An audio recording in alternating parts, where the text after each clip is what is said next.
शाबाश। तो first of all of course हमारा जो आज का लेक्चर है that is all about algebra. अब अलजेब्रा हम लोग इन डिटेल बिल्कुल नहीं पढ़ेंगे, क्योंकि अलजेब्रा जो है यानी आप लोगों की जो फाउंडेशन की टेस्ट तक का जो टारगेट होता है वो थोड़ा सा यानी आप लोगों की जो टेस्ट है रिसेंटली उसके लिए जो है अलजेब्रा जी कितना अहम है, कौन से पॉइंट्स अहम है, वो चीज़ें हम लोग डिस्कस करेंगे। वेल, सबसे पहले अलजेब्रा में दो चार चीज़ें सीखना बड़ा ज़रूरी होता है। मिसाल के तौर पर मैं अगर कहूँ कि भाई x plus two is equal to three है लेटर, तो ये इक्वेशन कहलाती है आपकी लीनियर इक्वेशन होती है। ठीक है, ये कौन सी इक्वेशन है? लीनियर इक्वेशन है। मिसाल के तौर पे ये इक्वेशन को यूं भी लिखा जा सकता है two into x plus three. मिसाल ऐसी इक्वेशन आ जाए plus four is equal to nine, ये कौन सी इक्वेशन कहलाएगी? This is called the linear equation. क्यों? अब जब इसको सॉल्व करेंगे two x and two into three six, फिर क्या बन जाएगा? Plus four is equal to nine.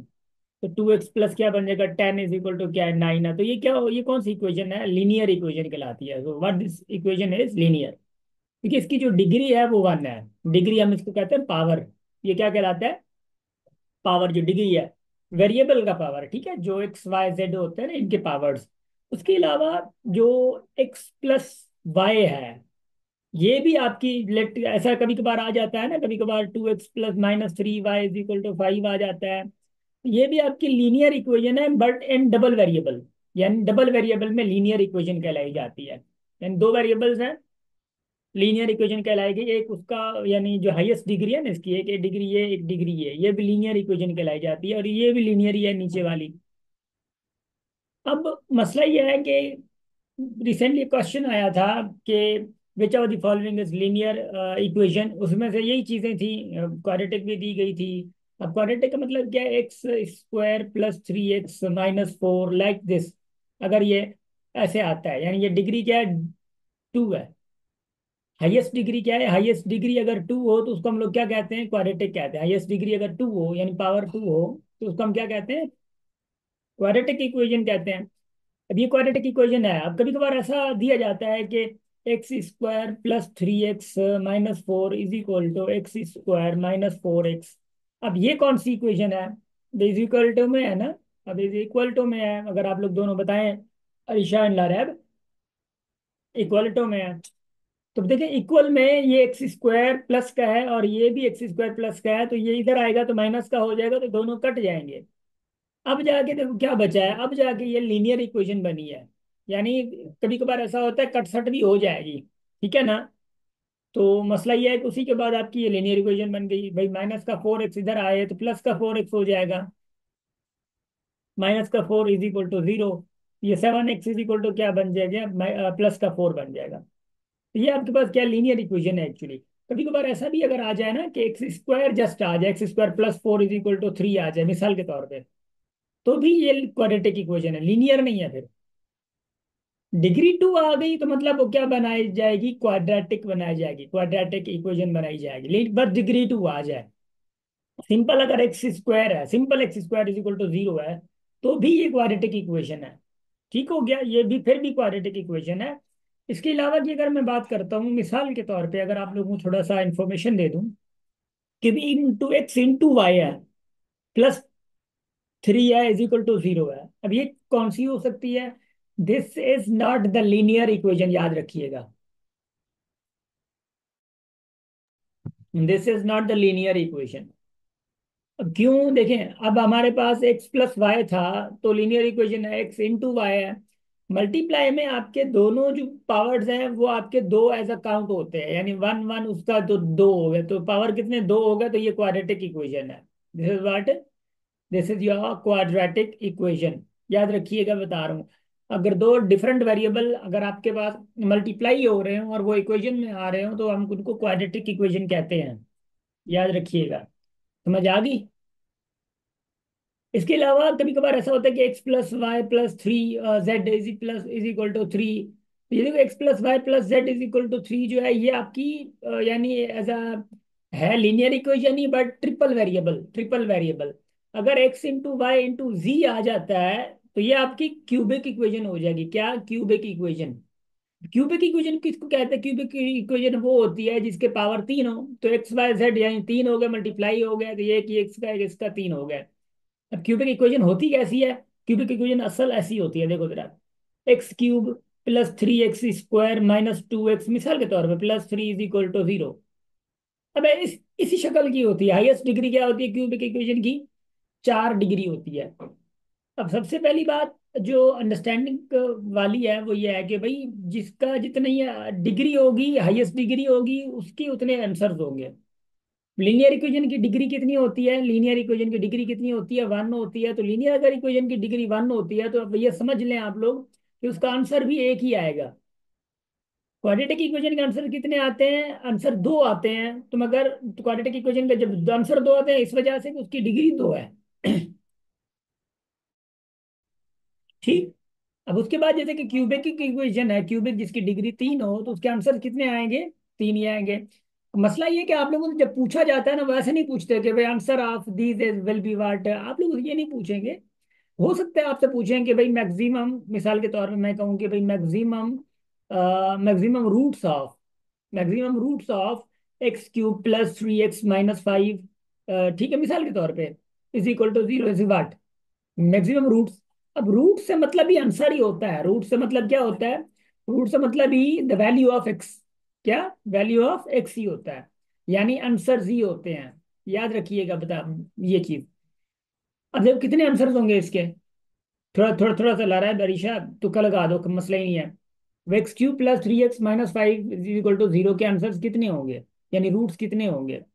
अब रूट्स निकालना भी हम क्वाड्रेटिक इक्वेशन के सीख रहे हैं, इंशाल्लाह सीखेंगे, डोंट वरी अबाउट दैट। इसके आंसर जो है ना, इसके आंसर 3 होंगे। इसके आंसर भी 3 ही होंगे क्योंकि डिग्री 3 है तो आंसर 3 आएंगे। अगर x³ सिंपल 5 हो =0 फिर भी इसके रूट्स कितने आएंगे?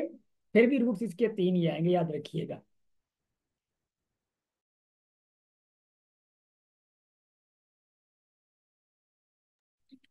वेल, तो ये चीजें थोड़ा बहुत आप लोगों को पता होना चाहिए। अब मिसाल के तौर पे एक छोटा सा एग्जांपल एक और देता हूँ मैं।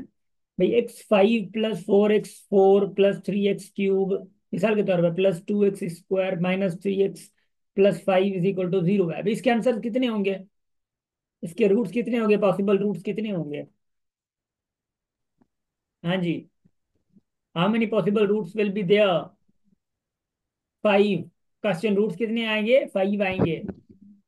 रूट्स इसके 5 आएंगे, याद रखियो। अच्छा, अब इसके अलावा थोड़ा सा मैं आगे बढ़ता हूँ, आप लोगों को थोड़ा सा क्योंकि आगे भी लेकर चलना है। अब इसके यहाँ डायरेक्ट हम लोग अभी बात करते हैं क्वाड्रेटिक इक्वेशन की, यानी क्वाड्रेटिक इक्वेशन सॉल्व करने का तरीका क्या होता है। देखो जरा, सबसे पहले मैं एक लिखता हूँ। हम दो तरीके से सॉल्व करें। We will solve quadratic equation from of course with having two patterns, that is the first one is the middle term breaking and then the second one is using quadratic formula. उसी में हम लोग जानेंगे factors. देखें जरा, उसमें क्या जानेंगे? Factors and roots. Factors and roots and nature of roots. ठीक है, नेचर ऑफ रूट्स भी हम लोग जानने की कोशिश करेंगे। नेचर ऑफ रूट्स भी हम लोगों को थोड़ा पता चल जाएगा इंशाल्लाह, देख लेते हैं। और देखिएगा, अब सबसे पहले हमारे पास इक्वेशन है x² प्लस, लेट मैं कहता हूँ कि भाई x, ठीक, -6 = 0। x² प्लस x - 6 क्या है? 0 है। अब सबसे पहले इसका हम लोग करेंगे मिडिल टर्म ब्रेक। अब टर्म से मुराद क्या होता है? ये टर्म्स है, x², x क्या है, -6 क्या है, ये टर्म्स है। How many terms are there? There are 3 terms. अगर 3 टर्म्स हैं तो आप लोगों को ये पता होना चाहिए कि पहले, मतलब मिडिल टर्म से मुराद क्या होता है? मिडिल टर्म से मुराद बीच वाला। मिडिल टर्म कौन सा है? बीच वाला। मिडिल टर्म कौन सा है? बीच वाला जो टर्म है, दैट इज एक्स। यानी अब हम लोगों को इस एक्स को ऐसे तोड़ना है कि ये जब हम इनको जमा करें, यानी इनको प्लस करें या एडिशन करें या कुछ भी करें, ये हमारे पास ये एक्स बन जाए। मगर तोड़ना है इसको। मगर तोड़ना भी कोई बेतुका सा तोड़ना नहीं है। इसको हम लोग थोड़ा सा अंदाजे के मुताबिक नहीं तोड़ेंगे ऐसे। हम लोग इसको, देखो कोएफिशिएंट है x² का, क्या है? 1 है। ये -6 इधर है। ठीक है, अब 1x² को, यानी पूरे को, x² को मल्टीप्लाई किससे करो? -6 के साथ करो। रिजल्ट क्या आएगा? देखो, पूरे पूरे को मल्टीप्लाई करो, इसको पूरे को। क्या बन जाएगा? -6x²। क्या बना भाई? -6x²। ऊपर मल्टीप्लाई किया। अब जो मिडिल टर्म है, मिडिल टर्म क्या है? प्लस का एक्स है। मिडिल टर्म क्या है? प्लस का एक्स है। अब प्लस का एक्स से हम क्या करें? मिसाल के तौर पर मैं कहूँ कि देखो 6 है ना, अब यहाँ पे आ गया ना, इसको भी छोड़ दो। अब एक नंबर ले लो जो मिला हुआ है, 6 है। क्या मिला हुआ है? नंबर 6 मिला हुआ है। सिक्स की जब फैक्टराइज करोगे तो ये ऐसे बन जाता है। यानी अब ये 3x और -2x करूं, क्योंकि ये 2 है ना, ये 3 है, 3x - 2x करूं तो क्या बन जाएगा, x बन जाएगा। x बन गया ना, यानी मैं x को कैसे तोड़ूं, 3x - 2x, तो क्या बन जाएगा, फिर से मेरा x बन जाएगा। मगर शर्त है कि जब 3x और इसी -2x को मल्टीप्लाई करो तो फिर आपका -6x² आ जाए। 3 × 2 माइनस का क्या आ जाएगा, 6x × x² देखो आ गया ना। शर्त यही थी, याद रखिएगा। यही वाली चीज जो मैंने अभी बताई आप लोगों को, शर्त यह है कि आपका जब मल्टीप्लाई करें उन दोनों को तो फिर आपका यही आना चाहिए। वरना ऐसे तो फिर मिसाल के तौर पर मैं एक एग्जांपल देता हूँ, 5x - 4x का भी हो रहा है, हाँ, 1x बन रहा है ना, तो फिर वो जो कंडीशन है वो अप्लाई नहीं हो रही यहाँ पे। यानी 5 × 4 करोगे तो 20 माइनस का 20x² हो जाएगा, हमें तो माइनस का 6x² चाहिए था।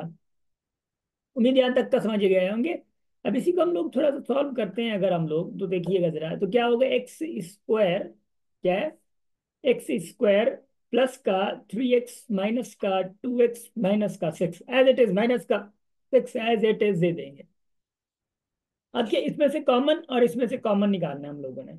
वेल, x कॉमन निकला, कॉमन निकला तो क्या बना गया, x + 3, और माइनस का कॉमन है क्योंकि ये माइनस का है, माइनस का कॉमन क्या है, 2 है, तो क्या बन जाएगा, x क्योंकि प्लस है बीच, माइनस माइनस प्लस हो जाएगा, प्लस का 3 हो जाएगा, इक्वल 0। x - 2 ठीक, एंड ये क्या है, x + 3 इक्वल 0। अब सबसे मेन चीज जो है, मैंने यहाँ पे आप लोगों को कहते हैं फैक्टर्स। फैक्टर से मुराद क्या होता है, सुनिएगा जरा। मैथमेटिक्स में एक हार्ड वर्क कहलाता है, एक स्मार्ट वर्क कहलाता है। हार्ड वर्क यानी आप पूरा सॉल्व करते रहो, सॉल्व करते रहो, ये सारी चीजें, तो मतलब मजा नहीं आएगा, ऐसा ना। ये अब आपके हैं फैक्टर्स, यानी आपको क्वेश्चन आया कि विच ऑफ द फॉलोइंग, आपको क्वेश्चन आया कि विच ऑफ द फॉलोइंग, ठीक है, which of the following is the factor of this equation, यानी x² + x - 6, ये फैक्टर इस इक्वेशन के कौन से हैं।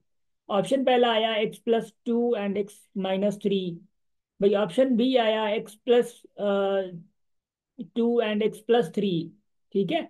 ऑप्शन सी आया भाई x - 2 एंड x + 3, डी आया x - 2 एंड x - 3। ऐसे ऑप्शन आते हैं, which of the following is the factor of this equation. अब इस इक्वेशन के फैक्टर्स कौन से हैं, हम लोगों ने यहाँ तक फाइंड कर लिए फैक्टर्स, x - 2 एंड x + 3 है। फैक्टर कौन से हैं भाई, सी है, चल अच्छा माशाल्लाह। अब भाई आपका आंसर सी आ गया। अब यहाँ तक के निकलते हैं फैक्टर्स। फैक्टर के आगे वाली जो कहानी होती है वो होती है रूट्स की। अब रूट सिंपल हम लोग, जिसको हम लोग वैल्यू कहते हैं, मिसाल के तौर पे 2x + 3 इज इक्वल टू, आपने कह दिया कि 5 है। अब आप यहाँ से 2x3 उधर जाए तो 2 बन जाएगा, x इज इक्वल टू 1 आ जाएगा। अब ये क्या है, x की वैल्यू तो है मगर this is the root of x, ये क्या है भाई, ये आपका x का रूट होता है। अब सिंपल सी बात, जो x निकला है ना, अब 2x + 3 इज इक्वल टू 5, जो रूट है इसी x में पुट करेंगे ना रूट, तो आपका देखो एक बड़ी जबरदस्त कहानी बन जाती है। 2 × 1 = 2 +3 इज इक्वल टू 5, तो 2 + 5 क्या 3, 5 हो गया, 5 = 5 के आ गया। जो रूट है ना, रूट वो आपकी इक्वेशन को बैलेंस कर देता है, यानी आपको रूट मिल गया, यानी आपकी इक्वेशन को बैलेंस कर देगा। अगर रूट आप पुट करें और बराबर ना बने तो यानी आप समझें कि वो रूट आपका गलत है, ठीक है। तो ये फैक्टर्स हो गए। अब सिंपल सी बात है कि अगर मिसाल के तौर पे कभी कभार ऐसा होता भी है, अगर तो झेल लीजिए। कैसा होता है मैं बताता हूँ आप लोगों को। अभी मैंने सवाल दिया ना आप लोगों को, अभी मैंने क्या सवाल दिया, अभी सवाल दिया था कि which of the following is the factor of, सवाल दिया था which of the following is the factor of. अगर ऐसा मिला भी हुआ है, अगर आपको रूट्स फाइंड करना बड़ा मुश्किल है, बड़ा मुश्किल है, लेट x - 2 है और x + 3 है, फैक्टर मिला हुआ है। अब सीधी सी बात करें कि भाई छोड़ देना, जो कहना चाह रहा है वो छोड़े उसको। लेट आपको अगर मिडिल टर्म ब्रेकिंग का बड़ा मसला हो रहा है, अब सिंपल अगर इसको मल्टीप्लाई करें, x × x, वही x इसके साथ मल्टीप्लाई करना है, प्लस क्या हो जाएगा 3x, और माइनस का 2 × x, -2x हो जाएगा, और माइनस का 2 × +3, तो माइनस का क्या बन जाएगा, 6 का बन जाएगा। x² +3 -2 क्या हो जाएगा, प्लस का x, ये माइनस का 6। अब देखो सेम इक्वेशन आ गई। अब जिस फैक्टर को मल्टीप्लाई करोगे, यानी चार ऑप्शंस होंगे ना, A B C D, अब ए को मल्टीप्लाई किया आपने, फैक्टर्स को मल्टीप्लाई किया, आपका इक्वेशन नहीं आया। बी को मल्टीप्लाई किया आपने, आपकी इक्वेशन नहीं आई। सी को मल्टीप्लाई आपस में की, आपकी इक्वेशन आ गई। अरे वाह वाह माशाल्लाह, बस आंसर यही है, सी होगा। इन फैक्टर्स को मल्टीप्लाई करने से आपकी ओरिजिनल वैल्यू मिल जाती है। मेरी बात समझेंगे और नॉट? हाँ जी, शाबाश। अच्छा, इसके बाद क्योंकि रूट्स की कहानी है तो हम रूट्स को थोड़ा सा ऐसा छेड़ेंगे कि लग पता जाए रूट को। अब रूट बस इसके बाद आसान होता है, यानी आप क्या हो कि भाई x-2 है इज इक्वल टू जीरो कर दो। अब ये पूरा x+3 इज इक्वल टू क्या कर दो, जीरो कर दो। यहाँ से x क्या आएगा, +2, और यहाँ से x क्या आएगा, -3 आ जाएगा। तो ये आपकी x की वैल्यू है, तो ये आपकी भी x की वैल्यू है। एक आपकी 2 आ गया। सोल्यूशन सेट की बात करें तो 2, -3 ये आपका इसका क्या है, इसका सोल्यूशन सेट है। ये इसका क्या बन जाता है, सोल्यूशन सेट है। अब देखो, मैंने कहा था ना कि रूट्स अगर इक्वेशन में पुट करोगे, like x² + x-6 is equal to 0 है। अब रूट पहले पहले 2 पुट करो भाई, 2 का पावर 2 प्लस ये 2 माइनस का 6 इज इक्वल टू 0। 2 2 तो क्या होता है, 4 प्लस का 2 माइनस का 6 इज इक्वल टू 0। 2 4 6 हो गया, ये माइनस का 6 is equal to 0। 6 - 6 cancel, 0 is equal to 0 बराबर आ गया। यानी 2 इज द रूट। अच्छा, -3 पुट करो भाई, -3 पुट किया, आपका स्क्वायर आ गया, प्लस का ये -3, और ये क्या है, -6 इज इक्वल टू 0। भैया क्या आ जाएगा, 9, ये -3, ये -6 इज इक्वल टू 0। भाई 9 -9 इज इक्वल टू 0, ये फिर नेगेटिव हो गया, 0 आ गया 0। देखो, यानी जो रूट्स निकलते हैं ना, वो आपकी इक्वेशन को बैलेंस कर देते हैं। मैंने अभी अभी आप लोगों को बताया था। अब अगर आप लोग मानते नहीं हो, गलत बात है, ठीक है ना। अच्छा, अब इसके अलावा जो हमारे यहाँ एक टॉपिक है, वो बड़ा खूबसूरत टॉपिक है, दैट इज क्वाड्रेटिक इक्वेशन। भाई आपके पास इक्वेशन मिली हुई है, x² प्लस का x माइनस का 6, इक्वेशन मिली हुई है। अब आपके पास क्वाड्रेटिक इक्वेशन होता है कि x is equal to minus का b plus minus root b² -4ac upon क्या है, 2a। अपॉन क्या है, 2a। अपॉन 2a है। अब इस क्वाड्रेटिक फार्मूला में हम लोग क्या करेंगे, इसी चीज को पुट करेंगे। ठीक है, यानी हम लोग रूट फाइंड करना चाह रहे हैं, क्योंकि रूट फाइंड करने के दो तरीके, बल्कि 3 4 तरीके हैं, बट हम दो तरीके फॉलो कर रहे हैं। एक मिडिल टर्म ब्रेकिंग तरीका है, दूसरा हमारे पास क्वाड्रेटिक फार्मूला है। अब कुछ बेसिक वाले बंदों को क्वाड्रेटिक फार्मूला थोड़ा आसान लगता है, देखिएगा। अब इसमें ए की वैल्यू क्या है, क्योंकि इसमें ए भी है, बी भी है, सी भी है, यानी ए क्या होगा, बी क्या होगा, और सी क्या होगा, ये चीजें हैं। भाई ए क्या है, एक्स स्क्वायर का जो कोएफिशिएंट होता है वो आपका ए होता है। कोएफिशिएंट क्या, 1 है। आप x² नहीं रखेंगे, एक्स प्लीज नहीं रखेंगे ना, एक्स रखेंगे ना कुछ रखेंगे। और बी क्या है, बी जो एक्स है, एक्स की पहली वैल्यू बी, एक्स की पहली वैल्यू भी b1 है।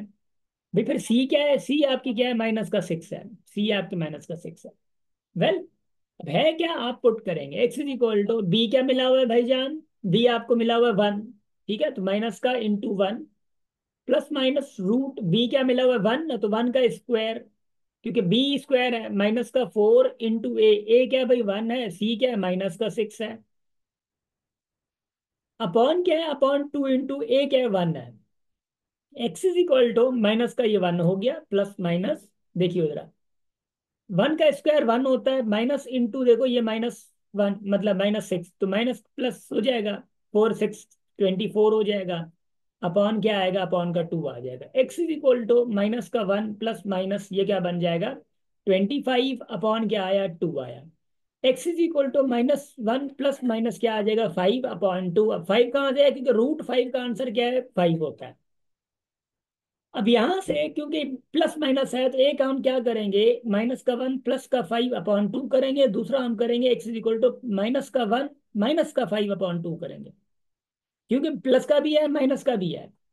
देखो ये क्या बनेगा, यहाँ से इस इक्वेशन से क्या आंसर आएगा, 5 -1 प्लस का 5 यानी 4/2, तो 4/2 यानी आंसर 2 आएगा। इसकी वैल्यू क्या आएगी, -1 माइनस का 5 माइनस का 6/2, तो माइनस का क्या आ जाएगा भाई, -3 आएगा। अब एक बात सुनाओ कि ये -3 इधर भी आया, ये +2 आ गया, क्या इधर सेम थे जो हम लोगों ने मिडिल टर्म से किए थे, आंसर सेम आ गए हैं? क्या आंसर सेम आ गए हैं, देखो, आंसर सेम आ गए ना।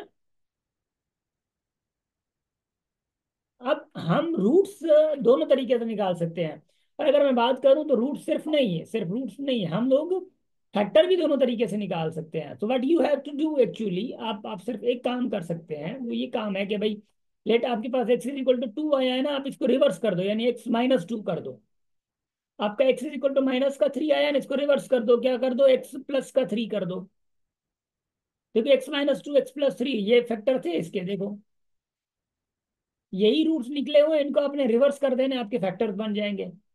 बट कमाल क्या है, मसला ये है कि आप परेशान नहीं होंगे।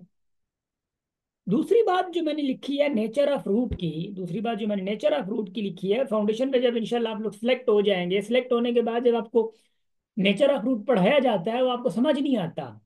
अब सुनिएगा, नेचर ऑफ रूट जो यूज होता है वो हमारे डिस्क्रिमिनेंट फार्मूला पे होता है। अब डिस्क्रिमिनेंट क्या कहते हैं, डिस्क्रिमिनेंट हम किसको कहते हैं, डिस्क्रिमिनेंट, अब सुनिएगा, डिस्क्रिमिनेंट किसको कहते हैं। अब आपके पास फार्मूला होता है ना, x is equal to minus b plus minus root b square minus 4ac/2a, अब पूरा फार्मूला है।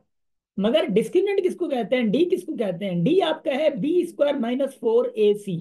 सिंपल, ये आपका डिस्क्रिमिनेंट फार्मूला है, जो अंदर वाला है इसमें, जो क्वाड्रेटिक में है, क्वाड्रेटिक में है।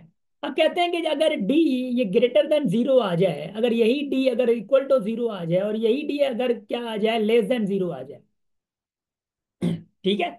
मिसाल के तौर पे अभी भी हम लोगों ने पुट किया था ना इसमें, अब डी में पुट करो, मिसाल यही चीज थी, डी थी ना, यही चीज 25 आई थी, यही चीज क्या आई थी, यानी बी क्या था हमारा 1 था, माइनस का 4, ए क्या था 1 था, और सी क्या था माइनस का 6 था।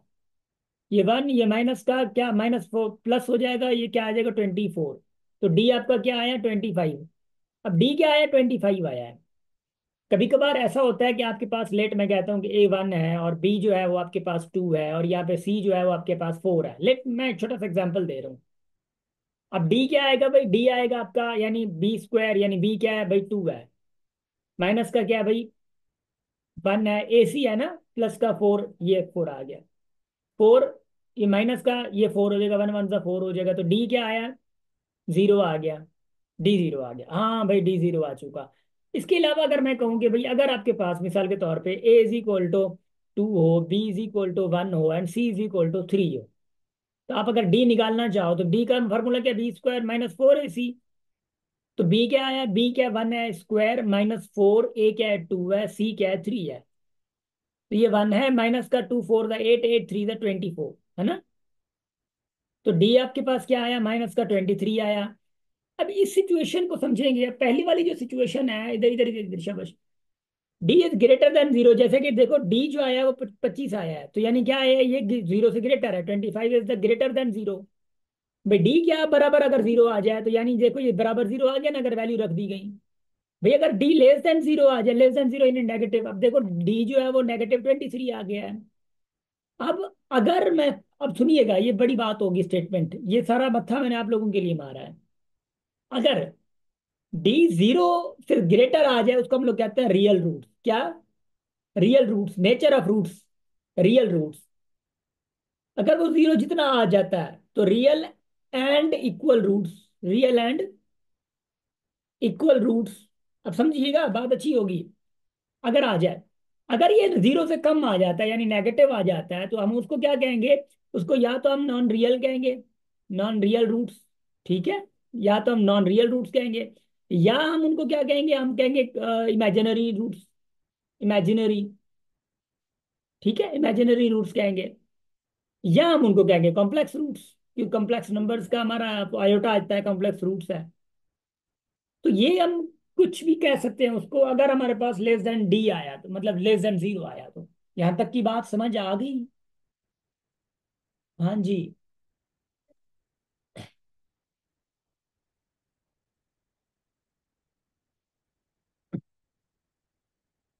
इंशाल्लाह यहाँ तक का जो है ना आप लोगों को समझ आ गया होगा।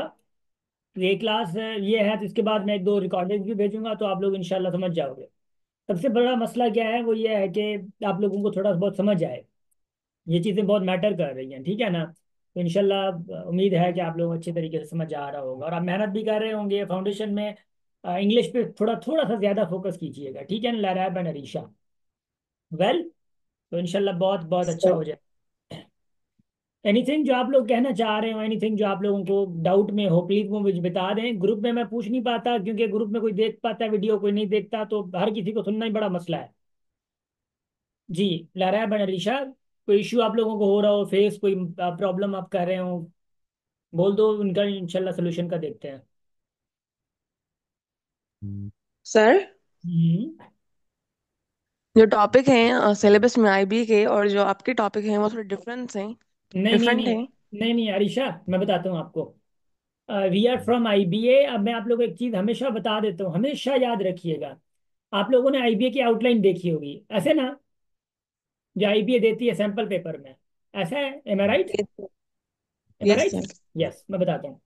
उसी में रेशियो प्रोपोर्शन भी है, उसी में ऑफ कोर्स वेरिएशन भी है, उसी में परसेंटेज भी है जो कि हम लोग कर चुके हैं। उसी में अलजबरा भी है। अब एक बात मैं आपको बता देता हूँ, उसी में इनइक्वालिटी लिखी हुई है क्या? उसी में लोगैरिथम लिखा हुआ है क्या? उसी में मैट्रिसेस लिखा हुआ है क्या? नहीं लिखे हुए सारी चीजें। अब मैं आपको बताता हूँ, अब आपको बताता हूँ, इवन इवन इवन मैं कहूँ कि सिस्टम ऑफ इक्वेशन सिर्फ लिखा हुआ है उधर, क्वाड्रेटिक इक्वेशन नहीं लिखा हुआ। उधर लिखा नहीं हुआ कि क्वाड्रेटिक इक्वेशन का या लीनियर इक्वेशन इन डेप्थ नहीं लिखा हुआ। सिंपल वही चीज है। अब एक बात मैं आपको बता देता हूँ, हमेशा याद रखिएगा। आईबीए की टेस्ट का हम लोग को इतना एक्सपीरियंस है कि यानी we are the first option for you. आपको हमसे ही गुजर के चलना पड़ेगा, मी अकेडमी से गुजर के ही चलना पड़ेगा। क्यों? वजह यह है कि हम लोगों की, एक तो हम आईबीए ऑफ कोर्स माशाल्लाह से अच्छे खासे कॉन्टैक्ट्स हैं आईबीए से। एक मिनट, मैं रिकॉर्डिंग ना पॉज कर देता हूँ क्योंकि ये रिकॉर्डिंग फिर